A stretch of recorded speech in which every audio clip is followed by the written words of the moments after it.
lo peor. Me escondía detrás de ese vidrio, me moría y nadie me ayudó. No quería ayuda, eso es todo.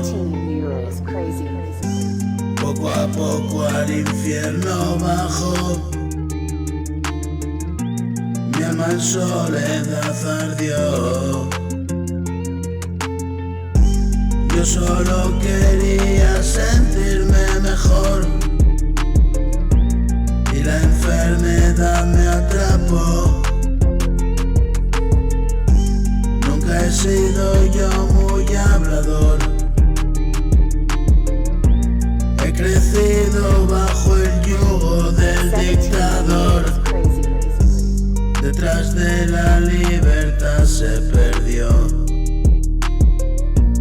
al libertinaje sucumbió.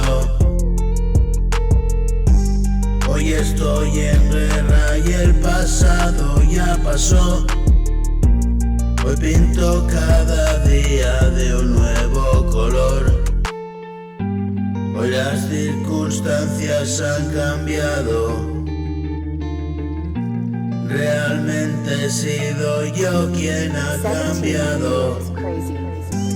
Hoy la recompensa es vivir alejado de todo aquello que me hubo marcado. Con paciencia enfrento el día y descanso y canto mi alegría a lo más alto.